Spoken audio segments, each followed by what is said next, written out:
The garden gate hung open. Celestine stopped walking. Her basket of herbs slipped from her fingers. The dried lavender scattered across the stone path like purple snow. The gate was never open. She had locked it herself that morning. She always locked it.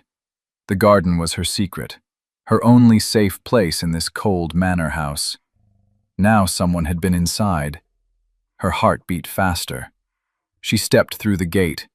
The afternoon sun made long shadows across the rose bushes. Everything looked the same. The stone bench under the willow tree, the fountain with moss growing on its edges, the herb beds she tended every morning. But something felt different. Someone had been here. Celestine walked slowly down the path. Her brown dress brushed against the rosemary plants. The smell rose up sharp and clean. She breathed it in. It usually calmed her. Not today. Her eyes moved across every corner of the garden, looking, searching. Then she saw him. A man stood by the far wall. His back was to her. He wore a dark coat. His black hair touched his collar. He was tall, very tall. His shoulders were broad under the expensive fabric. He was reading something. Celestine's blood went cold. She knew what he was reading. "Put that down," she said. Her voice shook. The man turned around slowly. His face made her breath catch. Strong jaw, sharp cheekbones, eyes so dark they looked black in the shadow. But it was not his beauty that scared her. It was the way he looked at her, like he could see through her skin, like he knew things he should not know. He held up a piece of paper, old, yellow. The ink faded. Her letter.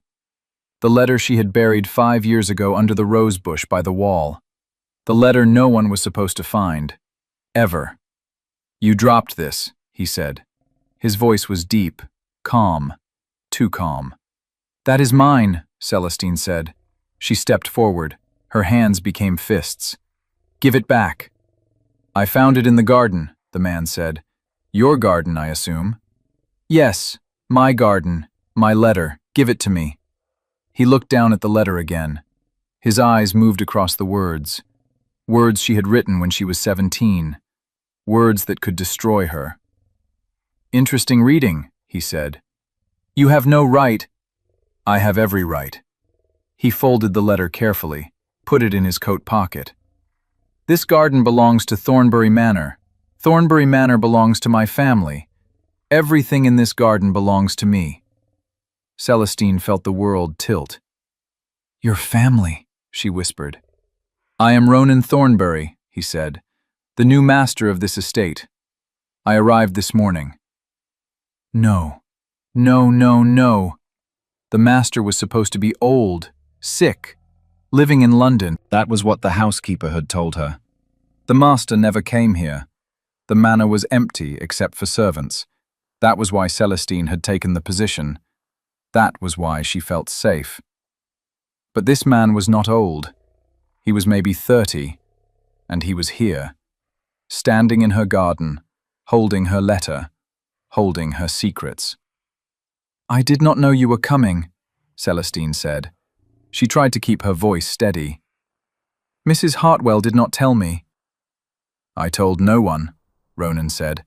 "I wanted to see the place as it really is, without preparation, without performance."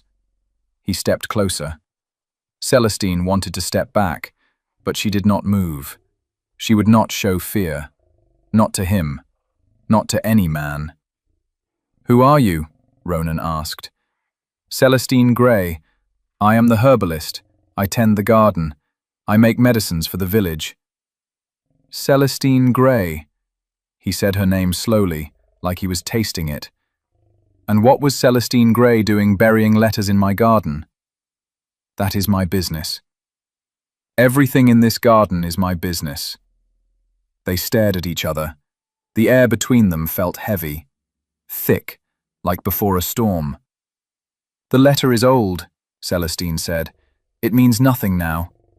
"Then why bury it?" Ronan asked. "Why hide it so carefully under the roses? Why lock the garden gate every day?" How do you know I lock the gate? Mrs. Hartwell mentioned it. She said you are very particular about your garden, very private. She thought it was charming. He smiled. It was not a warm smile. I thought it was suspicious. Celestine's heart pounded. I grow valuable herbs, she said. I cannot have people stealing them. Is that all? Yes. You are lying.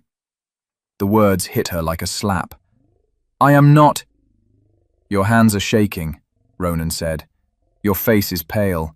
Your breathing is too fast. You are terrified. People do not become terrified over old letters that mean nothing. He was right. She was terrified, but she would not admit it. Give me the letter, she said. Please. No. It is mine. You have no right to keep it. I have every right.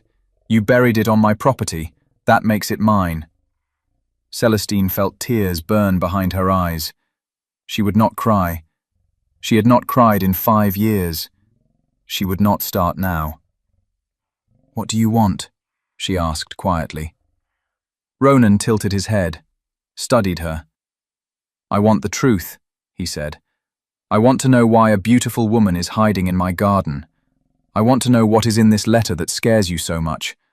I want to know who you really are, Celestine Grey. Beautiful. He had called her beautiful. That made it worse somehow. I cannot tell you, she whispered. Cannot or will not? Both. Ronan was quiet for a long moment. Then he said, I will make you a deal. Celestine looked up. His dark eyes held hers. What kind of deal? Stay, he said. Keep working in the garden. I need an herbalist. The village needs your medicines. But you will also answer my questions. Slowly, in your own time. And when I finally understand why you buried this letter, I will decide what to do with it. That is not a deal, Celestine said. That is a threat. Yes, Ronan agreed. It is. She wanted to run, pack her things, leave the manor, disappear again like she had 5 years ago. But where would she go? She had no money, no family, no friends. This position was all she had. This garden was all she had. And he knew it. Fine, she said. The word tasted bitter. I will stay. Good. He walked past her. His shoulder almost brushed hers. She caught his smell. Leather. Smoke. Something darker underneath. He stopped at the gate. One more thing, he said without turning around. I will be watching you, Celestine Grey. Very closely. Then he was gone. Celestine stood alone in the garden. The sun was setting. The roses looked black in the fading light. She had worked so hard to bury her past, to become someone new, someone safe. But Ronan Thornbury had dug it all up in one afternoon, and she did not know what terrified her more, the secrets he had found, or the way her heart had raced when he called her beautiful. Celestine did not sleep that night. She lay in her small room in the servants' quarters. The ceiling was low, the walls were bare, but it was hers. Safe. Private. Except now it did not feel safe anymore. She kept thinking about the letter, about what Ronan would do when he read it completely, about what he would learn, her real name, her real family, the reason she ran. Morning came too soon. Celestine dressed in her gray work dress, tied her dark hair back with a ribbon, looked at herself in the small mirror. She looked tired. Pale. Her blue eyes had shadows underneath. She forced herself to breathe slowly. She had survived worse than this. She could survive Ronan Thornbury. She had to. Celestine went down to the kitchen. Cook was already there. A large woman with red cheeks and flour on her apron. She smiled when she saw Celestine. There you are, love, Cook said. Did you hear the news? The master arrived yesterday. Can you imagine? After all these years. I heard, Celestine said quietly. Handsome devil, is not he? Cook laughed. I saw him this morning, tall as a tree, eyes like midnight. The maids are all aflutter. Celestine poured herself tea, said nothing. He wants to see you, Cook added. Celestine's hand froze. What? The master. He asked Mrs. Hartwell to send you to the library after breakfast. Something about the garden, she said. Of course. He was starting already. The questions, the pressure, the slow unraveling of everything she had built. Did he say what he wanted? Celestine asked. No, love, but you best not keep him waiting. He seems the type who does not like waiting. Celestine finished her tea. It was bitter. She had forgotten to add honey. She walked through the manor slowly. The house was old, beautiful. Dark wood panels on the walls, portraits of dead Thornberrys staring down from every hallway. High ceilings with painted angels. It felt like a tomb. The library was in the east wing. Celestine had only been inside once. It was a huge room, walls covered in books, a fireplace big enough to stand in, windows that looked out over the gardens. The door was open. Celestine stood in the doorway. Ronan sat behind a massive desk, papers spread out in front of him. He was reading something. A line creased between his eyebrows. He looked focused, intent. Then he looked up. His eyes locked on hers. Come in, he said. Close the door.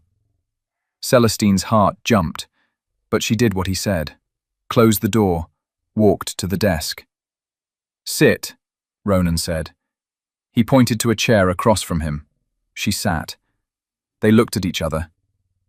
You look tired, he said finally. I did not sleep well. Guilty conscience? No, worried mind. A small smile touched his lips. Honest, I like that. You said you wanted the truth. I do. He leaned back in his chair. So let us start simply. How long have you worked here? 3 years. And before that? I worked in a village to the north, as a healer's apprentice. The healer's name? Celestine hesitated. Why does it matter? I want to verify your story. Why? Do you not trust me? No, Ronan said simply. I do not. The words should have stung, but Celestine felt oddly relieved. At least he was honest too. Her name was Margaret Poole, Celestine said. She is dead now, 2 years ago. Fever.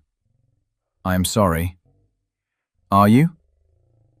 Yes, he sounded like he meant it.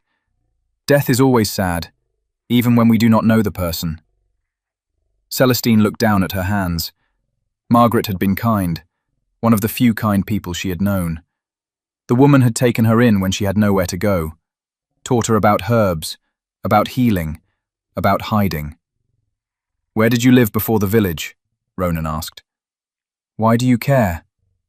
Because I want to know who you are. I am Celestine Grey, an herbalist. That is all you need to know. But it is not all I want to know. His voice was soft, but there was steel underneath. Celestine met his eyes. You cannot force me to tell you.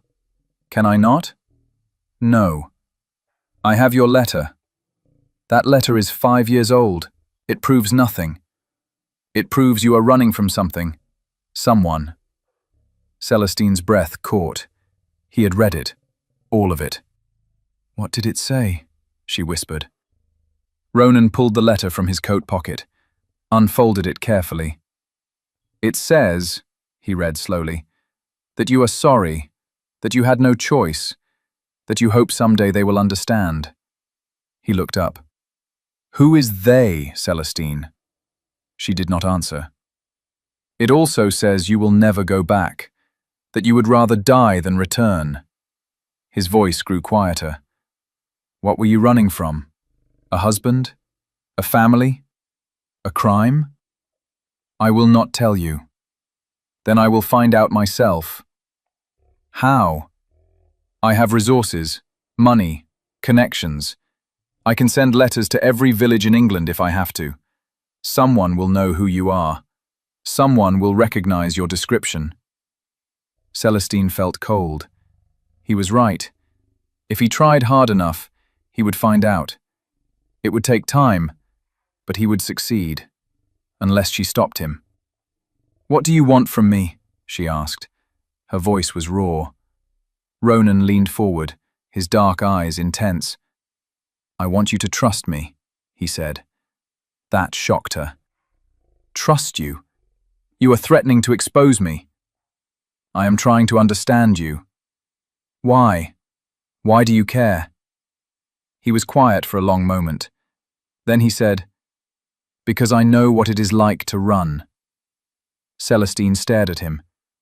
"You?" she said. "You are a lord, a master. You have everything." "I have nothing," Ronan said quietly. "I have money and a title and an empty house full of ghosts. I have a family name covered in shame. I have a father who drank himself to death and a mother who abandoned me when I was 10 years old. I have spent my entire life running from this place, and now I am back because there is nowhere left to run." His words hung in the air.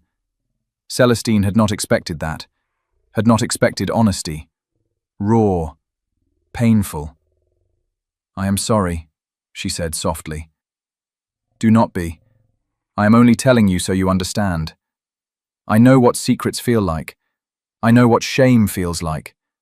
And I know what it is like to bury things in gardens, hoping they will never be found." He held her gaze. "So tell me, Celestine, what are you burying?"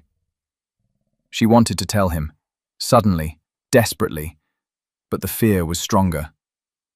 "I cannot," she whispered. Ronan nodded slowly. "Then I will wait." "Wait?" "Yes. I told you, I will not force you, but I will watch you, and slowly, piece by piece, I will understand." He stood up. "You may go," he said, "back to your garden. But remember, I am watching." Celestine stood. Her legs felt weak. She walked to the door, her hand on the handle. Then she heard him say, "Celestine." She turned. "Yes?" "You are safe here," Ronan said. His voice was gentle. "Whatever you are running from, whoever you are hiding from, you are safe in my house. I promise you that." The words should not have made her want to cry, but they did. She left quickly, before he could see the tears. The next week passed strangely. Celestine worked in the garden every day. She planted new herbs, pruned the roses, mixed medicines for the village. The work was the same, but everything felt different. Because Ronan was always there. Not physically, but she could feel him watching.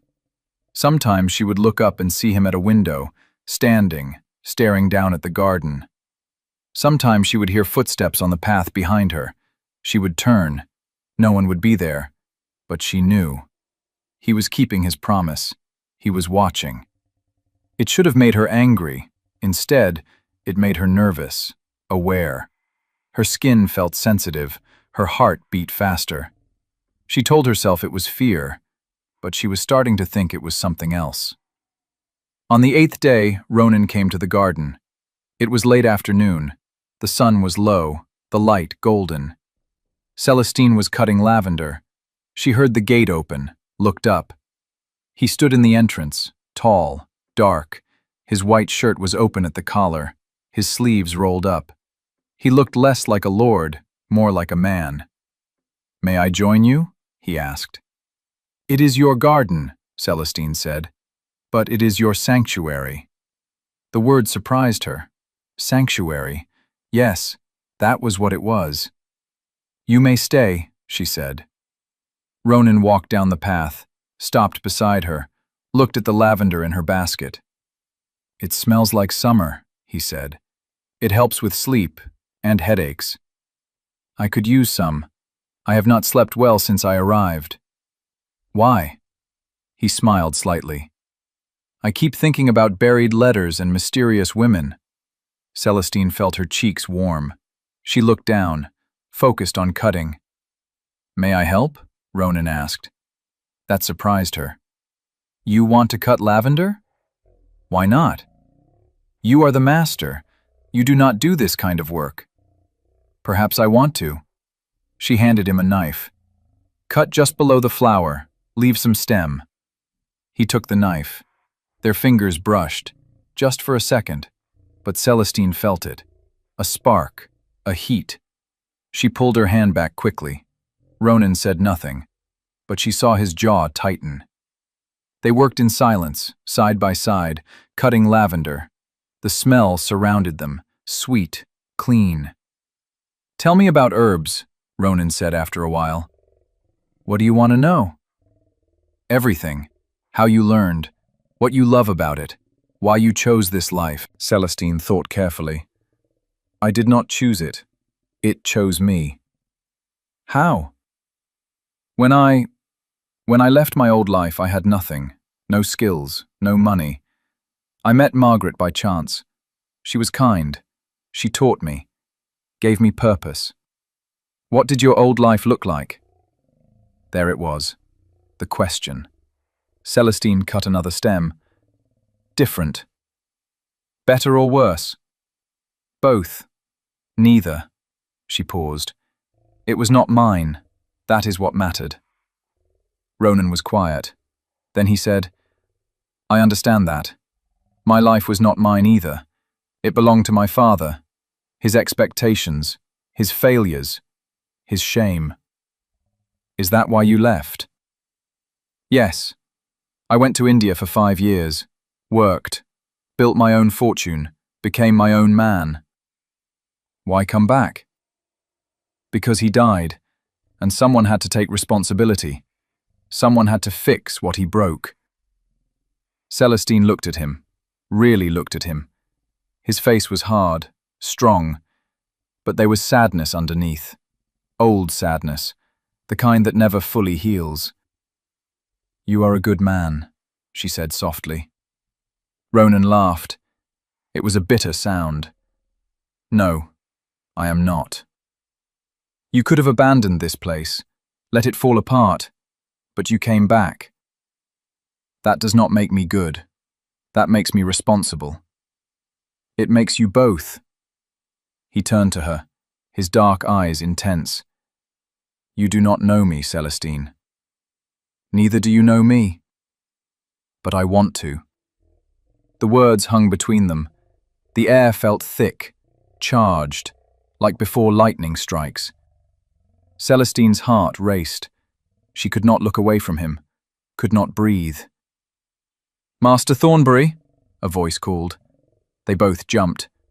Mrs. Hartwell stood at the gate. The housekeeper looked flustered. Yes, Ronan called. His voice was steady, but Celestine heard the frustration underneath. You have a visitor, sir. A gentleman from London. He says it is urgent. Ronan's jaw clenched. Tell him I will be there shortly. Yes, sir. Mrs. Hartwell left. Ronan looked back at Celestine. I have to go. I know. Will you be here tomorrow? I am here every day. Then I will see you tomorrow. He handed her the knife. Their fingers touched again. This time, neither pulled away. Celestine, he said quietly. Yes? I am glad you stayed. Then he was gone. Celestine stood alone in the garden, her heart pounding, her hands shaking. What was happening? This was dangerous. So dangerous. She could not let herself feel anything for Ronan Thornbury. He was the master. She was a servant.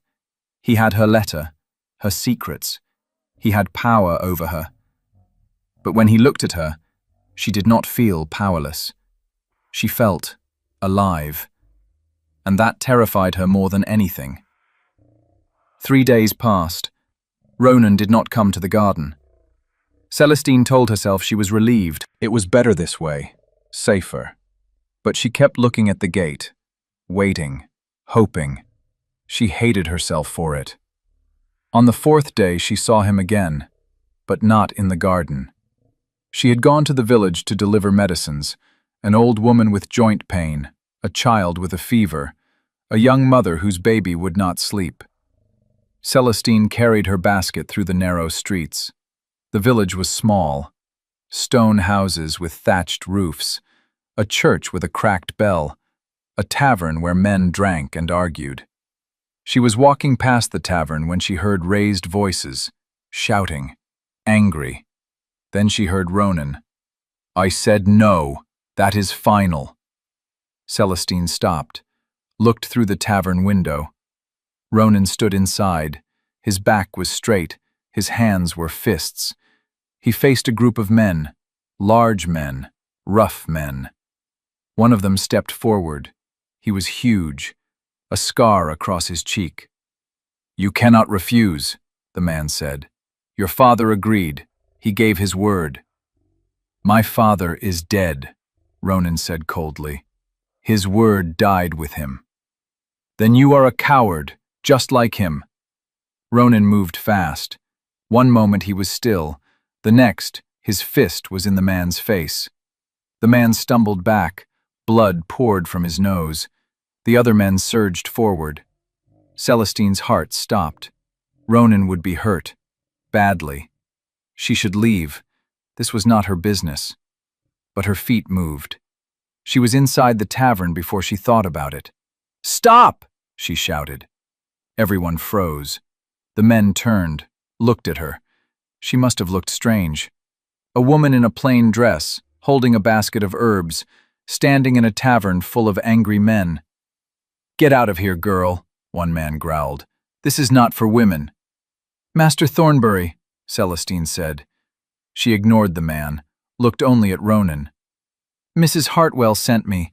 She says you are needed at the manor. Immediately. Something about an emergency." It was a lie, but her voice was calm, steady. Ronan stared at her, his dark eyes unreadable. Then he nodded slowly. "Of course." He turned to the men. "We will finish this later." "You cannot run forever," the scarred man said. "I am not running. I am choosing when to fight." Ronan walked past them, took Celestine's arm, led her outside. They walked quickly, away from the tavern, around the corner, into an empty alley. Then Ronan stopped, let go of her arm. "There is no emergency, is there?" he said. "No." "You lied." "Yes." "Why?" Celestine looked at him. His lip was bleeding, his knuckles were bruised. "Because you would have been hurt," she said. "There were 5 of them. You would have lost." "Perhaps I wanted to fight." "Why? What did they want?" Ronan's jaw tightened. "Nothing that concerns you. You are bleeding." "It is nothing." "It is not nothing." Celestine set down her basket, pulled out a clean cloth, reached up. Ronan caught her wrist. "Do not." "Why?" "Because I do not deserve your kindness. That is not for you to decide." She pulled her wrist free, gently touched the cloth to his lip. He stood very still, his eyes locked on hers. This close she could see the details of his face. A small scar on his chin, flecks of brown in his black eyes, the way his breath came faster. "What did those men want?" she asked quietly. "My father made a deal with them. A bad deal. They want me to honor it." "What kind of deal?" "The kind that ruins lives." Celestine understood. "And you refused?" "Yes." "They will not let it go." "I know." "Will they hurt you?" "They will try." Fear spiked through her. "You should leave. Go back to London. Anywhere."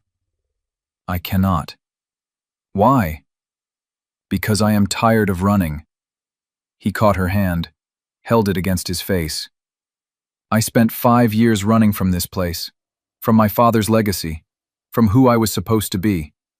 I will not run anymore." His skin was warm under her palm. She could feel his heartbeat, fast, strong. "Even if it gets you killed," she whispered. "Even then." "That is foolish." "Yes," he smiled slightly, "but it is my choice." Celestine understood that. Choice. It was everything. "What was the deal?" she asked. Ronan hesitated.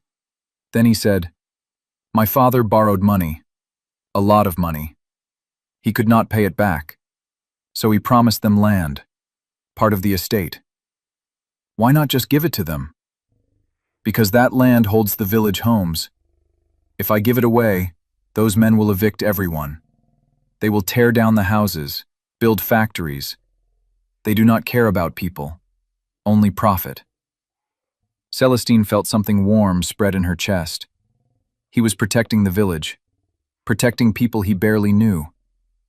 "There has to be another way," she said. "If there is, I have not found it."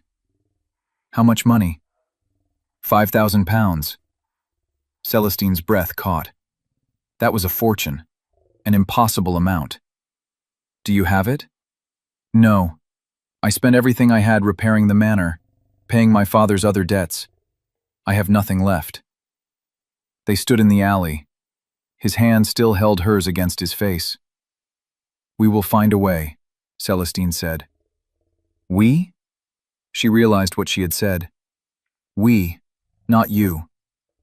"I meant—" "No." Ronan's eyes softened. "I know what you meant. Thank you." "For what?" "For caring, even when you should not." Celestine pulled her hand away, stepped back. This was too much.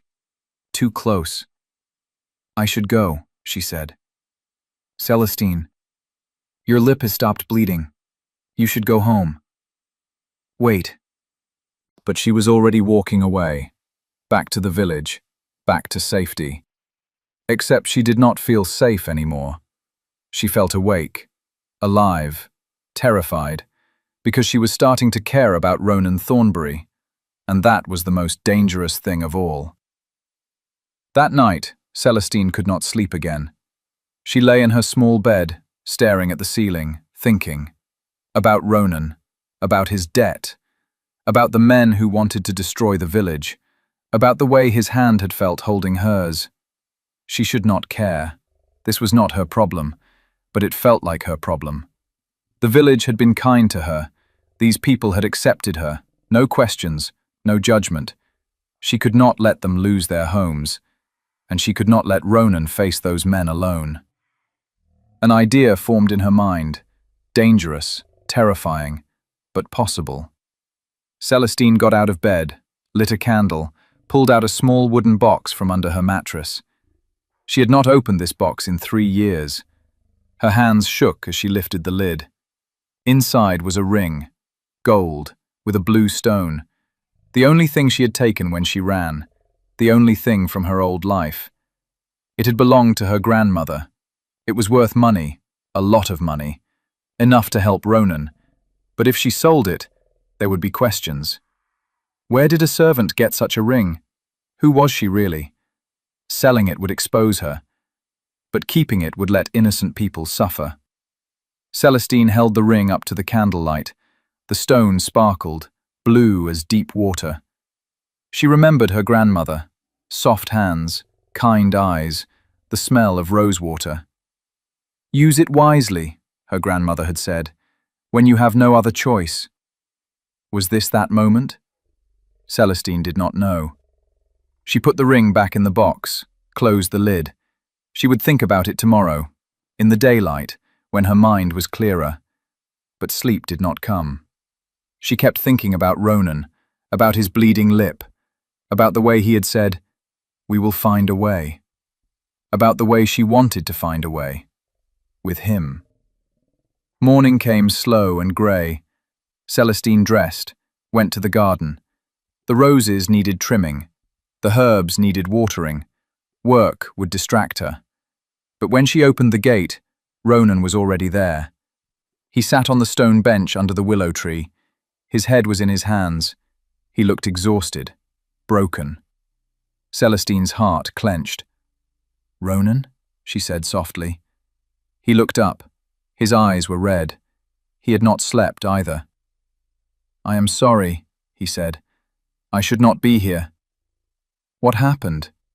"They came to the manor last night. Those men. They gave me 3 days. 3 days to pay the debt, or they will take the land." 3 days? That is impossible. "I know."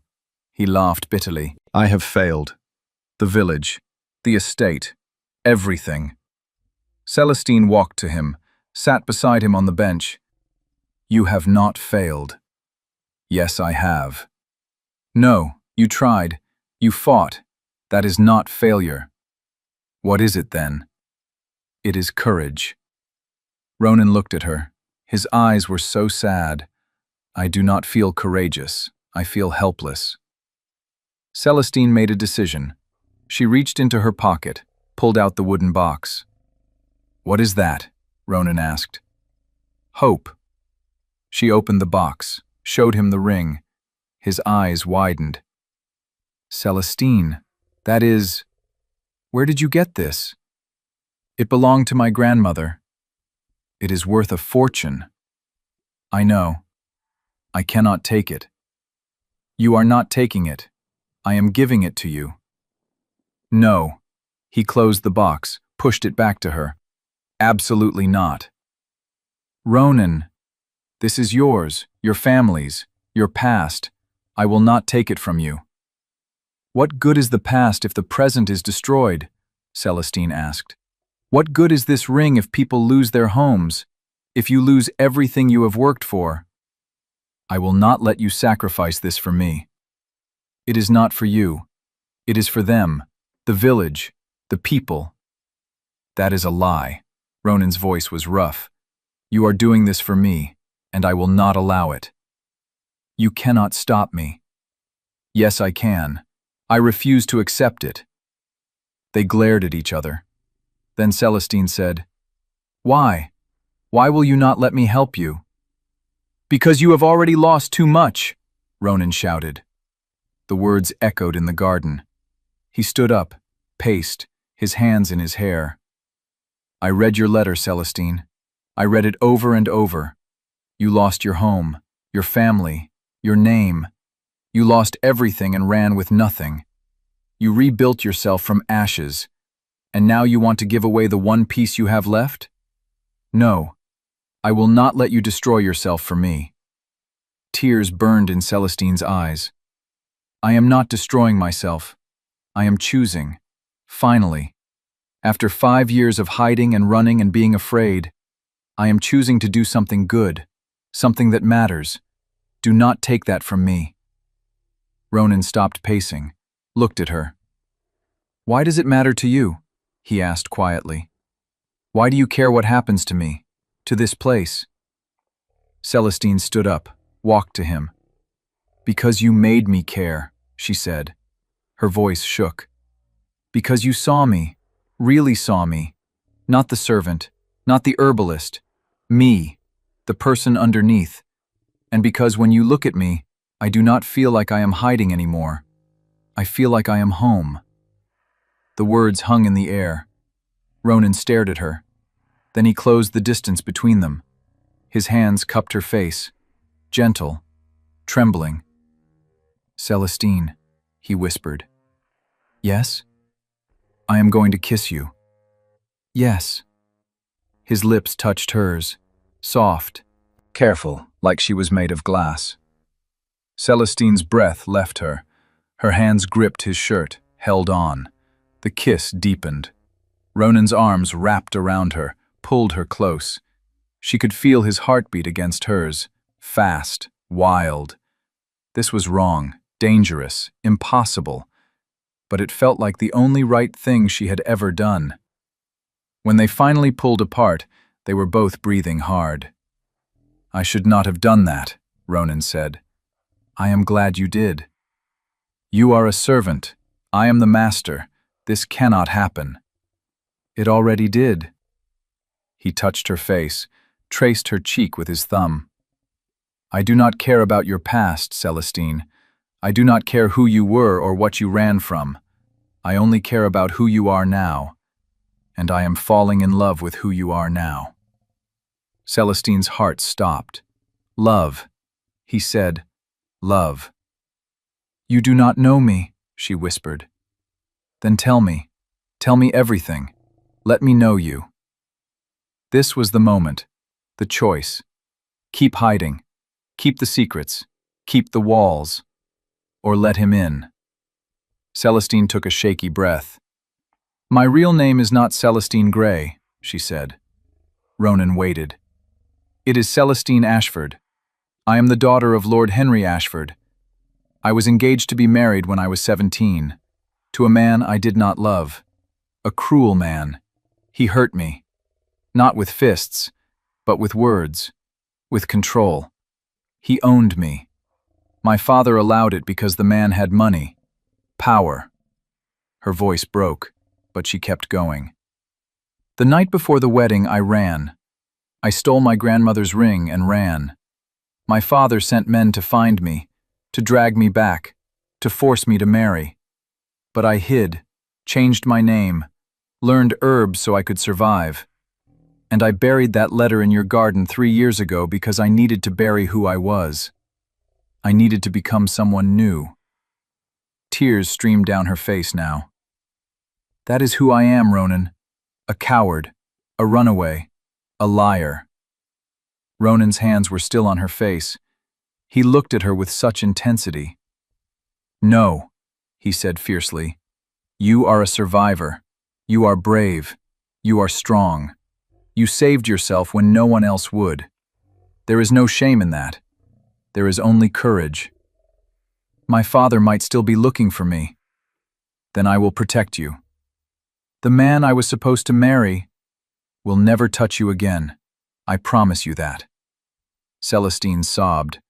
5 years of fear, 5 years of hiding, it all poured out. Ronan held her, let her cry, whispered soft words into her hair. When she finally stopped, she felt empty, hollow, but also lighter. "Thank you," she whispered. "For what?" "For not hating me." "I could never hate you." He kissed her forehead. "Never."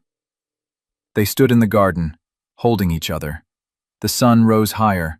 The day began, but everything had changed. Celestine had told her truth, and Ronan still held her. The next 2 days passed in a blur. Ronan took Celestine's ring to London, to sell it, to save the village. She waited at the manor, worked in the garden, tried not to think about what would happen. But she could not stop thinking. About Ronan, about the kiss, about the way he had said he was falling in love with her. Did she love him? She did not know. She had never been in love before. The engagement had not been about love. It had been about duty, control. But this felt different. When Ronan looked at her, she felt seen. When he touched her, she felt safe. When he was gone, she felt incomplete. Was that love? On the 3rd day, Ronan returned. Celestine was in the garden when she heard the carriage. She dropped her basket, ran to the front of the manor. Ronan climbed down from the carriage. He looked tired, but he was smiling. "Did you?" Celestine started. "Yes." He held up a leather bag. "Enough to pay the debt, with some left over." Relief flooded through her. "Thank God." "Thank you," Ronan said. "This was only possible because of you." "We did it together." "Yes, together." He stepped closer, took her hand. "Celestine, I need to tell you something." His voice was serious. Fear prickled down her spine. "What?" "When I was in London, I made inquiries. About your father, Lord Henry Ashford." Celestine's breath caught. "Why?" "Because I needed to know if you were still in danger, if he was still searching for you." "And?" Ronan's grip on her hand tightened. "He is dead, Celestine. He died 2 years ago. Heart failure. The world tilted. Dead. Her father was dead. She should have felt relieved, safe. Instead, she felt nothing. "What about the man I was supposed to marry?" she asked quietly. "Married to someone else. He lives in Scotland now. He has no interest in you. You are free, Celestine. Truly free." Free. The word did not feel real. She had spent 5 years running, hiding, being afraid, and now she did not have to anymore. "I do not know what to do," she whispered. "You do not have to do anything. You can stay here, keep working in the garden, keep living as Celestine Gray. Or you can reclaim your name, your title, your inheritance, whatever you want. It is your choice now." Choice. She had it. Finally.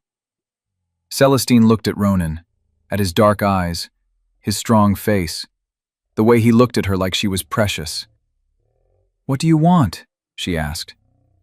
"I want you to be happy." "That is not an answer." Ronan smiled slightly. "You are right. It is not." He took a breath. "I want you to stay. Here. With me. Not as a servant. As my wife." Celestine's heart stopped. "What?" "Marry me, Celestine. I know it is fast. I know we have only known each other a few weeks. But I have never felt this way about anyone.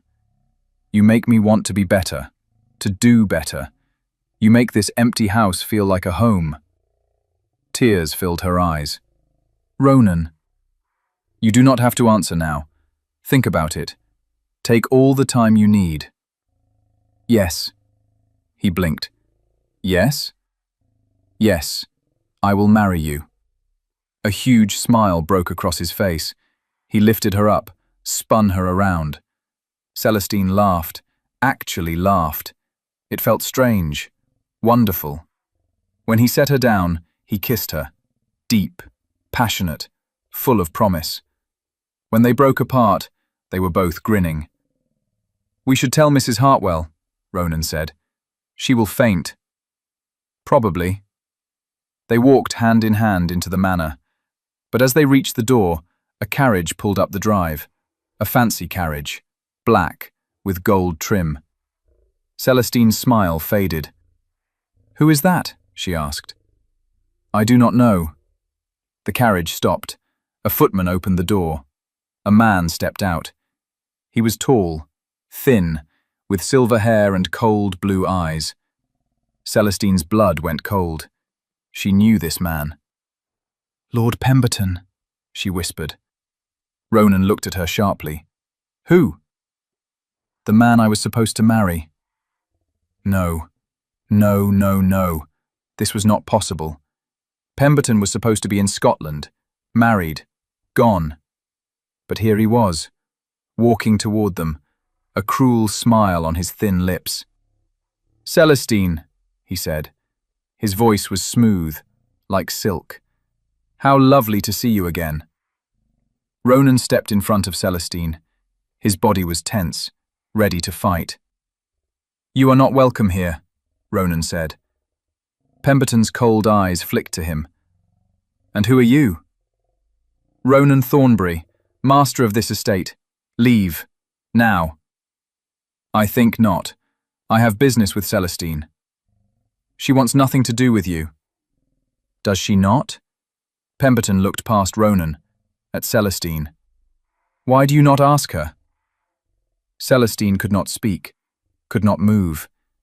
Seeing him again was like being thrown back in time, to that terrified 17-year-old girl, to the fear, the helplessness. "Celestine," Ronan said gently, "are you all right?" She forced herself to nod. Then she stepped forward, beside Ronan, not behind. She would not hide anymore. "How did you find me?" she asked. Her voice was steadier than she felt. "It was not difficult," Pemberton said. "I heard rumors. A beautiful herbalist working at an old manor. A woman who kept to herself, who locked her garden. It sounded like you. So I came to see." Your wife is dead. Died in childbirth a year ago, along with the baby. Something flickered in his eyes. Grief. Real grief. It surprised Celestine. I am sorry, she said. Are you? Pemberton's voice was bitter. You ran from me, humiliated me, humiliated your family, and now you say you are sorry? I had to leave. You were cruel to me. I loved you. That was not love, that was possession. Pemberton's jaw clenched. You knew nothing about love. You were a child. I was a prisoner. Enough, Ronan said. His voice was hard. You need to leave. Celestine is under my protection now. Pemberton laughed. Your protection? What gives you the right? She is going to be my wife. Pemberton's eyes widened, then narrowed. Is that so? Yes. Did she tell you who she really is? What family she comes from? Yes, she told me everything. And you still want to marry her? A runaway? A disgrace? She is not a disgrace. She is the bravest person I know. Pemberton looked between them, his face twisted with anger. And something else. Jealousy. You do not deserve her, Pemberton said quietly. Neither did you, Ronan said. They glared at each other. Celestine felt like she was watching two wolves circle. Why are you here? She asked. What do you want? Pemberton turned to her. His expression softened, just a little. I want you to come home. Celestine's breath caught. What? Your father's estate. It is yours now. He left it to you in his will. But you disappeared, so it has been sitting empty, waiting. I do not want it. It is worth 30,000 pounds. The number hung in the air. 30,000 pounds. A fortune. I do not care about the money, Celestine said. Then think about the people who worked there, the servants, the tenants. They need someone to take responsibility, someone to care for them. Your father did not, but you could. Celestine had not thought about that, about the people. Why do you care? She asked. Pemberton was quiet for a long moment. Then he said, Because I have spent 5 years regretting how I treated you. I was young, arrogant. I thought I could control you, mold you into what I wanted. I was wrong. And by the time I realized it, you were gone. He looked genuinely remorseful. I cannot change the past, he continued, but I can try to do right by you now. Come back. Take your inheritance. Do good with it. That is all I ask. Celestine did not know what to say. This was not the Pemberton she remembered. That man had been cold, cruel, controlling. This man seemed broken, tired. I need to think, she said. Of course. Pemberton glanced at Ronan. But think carefully. A title and 30,000 pounds. Or a ruined estate with a master drowning in his father's debts. Ronan's face went hard. Pemberton smiled slightly, nodded, walked back to his carriage. He paused at the door, looked back.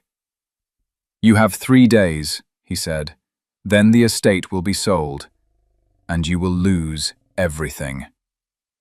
The carriage pulled away. Celestine and Ronan stood in silence.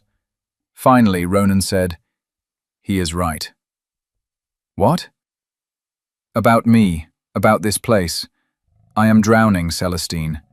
I just paid off one debt, but there are others, so many others.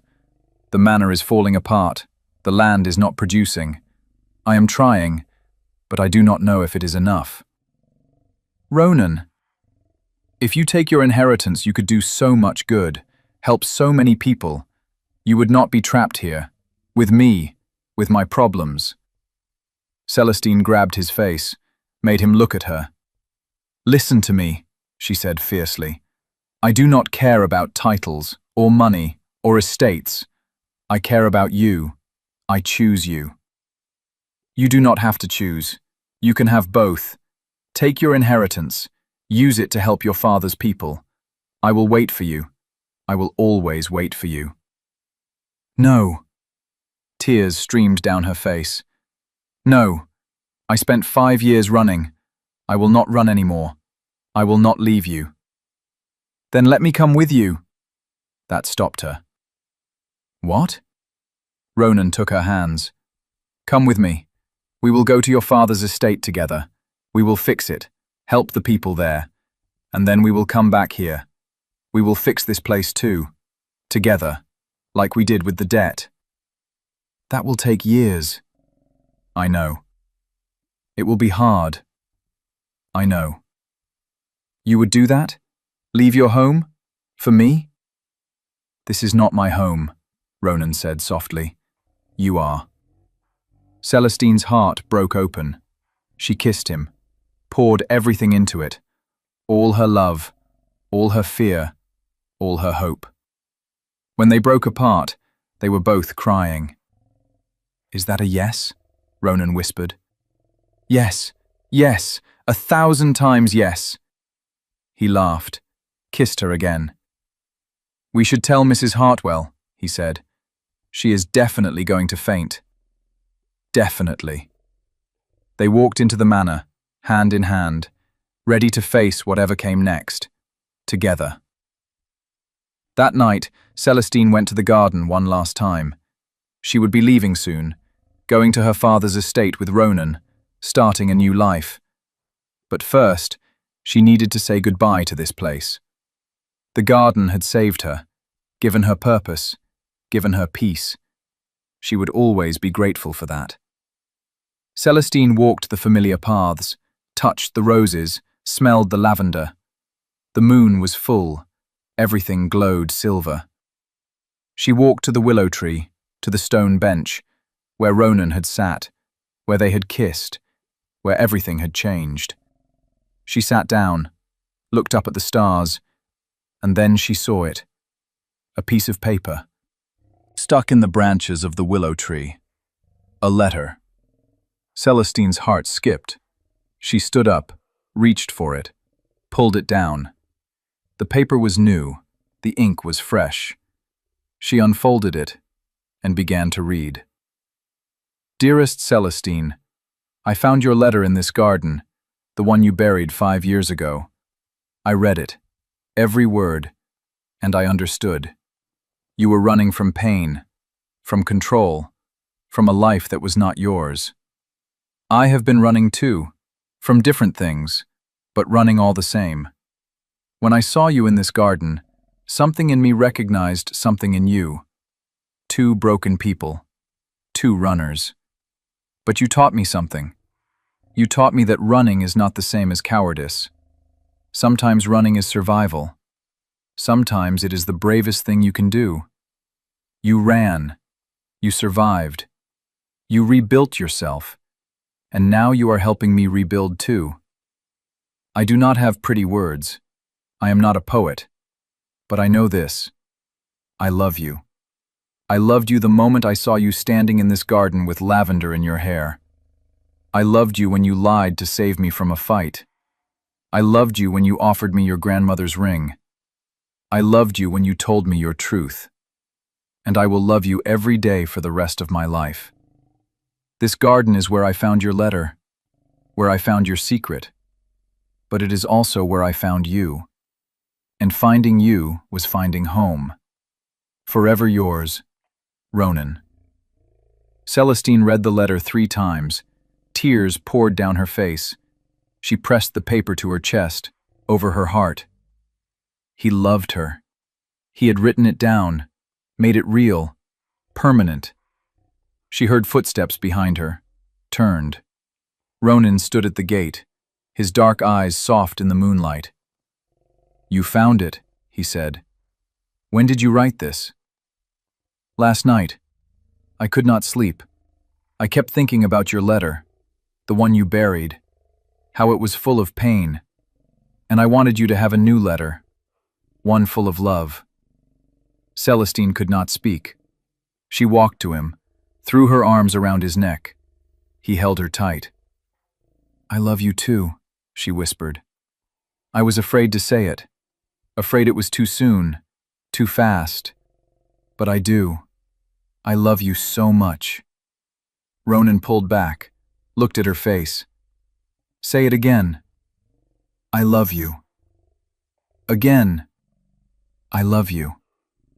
He kissed her, deep, slow, perfect. When they broke apart, they were both smiling. "What do we do now?" Celestine asked. "We go forward, together. We face whatever comes, and we build a life worth living." "That sounds perfect." They walked through the garden hand in hand. Celestine looked back once, at the rose bushes where she had buried her old letter. That letter had been full of goodbye, of endings. But this new letter was full of hello, of beginnings. She had hidden her past in a letter, but Ronan had found it in the garden. And in finding it, he had found her, and she had found him. And together, they had found home. Celestine stood in the garden. Not the garden at Thornbury Manor, the garden at Ashford Estate. Her father's estate, her estate now. It had taken a year of hard work, but the place was thriving. The servants were happy, the tenants were prosperous, the land was producing again. Ronan had kept his promise. He had come with her, helped her rebuild, and when they finished here, they would go back to Thornbury Manor, rebuild that too, together, always together. Celestine heard footsteps behind her. Ronan's arms wrapped around her waist. He rested his chin on her shoulder. "Are you happy?" he asked. "Yes. Are you?" "More than I ever thought possible." Celestine leaned back against him, smiled. She had spent so many years hiding, running, being afraid, but not anymore. She had found her courage, her voice, her home, all in a garden, all because of a letter. "What are you thinking about?" Ronan asked. "About letters," Celestine said. "About secrets. About how sometimes the things we bury are the things that save us." "Deep thoughts." "Maybe." He kissed her temple. "I have something for you." "What?" He pulled a small box from his pocket, opened it. Inside was a ring, gold, with a blue stone, her grandmother's ring. "How?" Celestine breathed. "I bought it back, from the jeweler in London. It took me months to track it down, but I did." Tears filled her eyes. "You did not have to do that." "Yes, I did. This ring is part of you, part of your history. I wanted you to have it back." He slipped the ring onto her finger. It fit perfectly. "Thank you," Celestine whispered. "For what?" "For seeing me, for loving me, for giving me back pieces of myself I thought I had lost." Ronan turned her around, looked into her eyes. "You gave me the same," he said.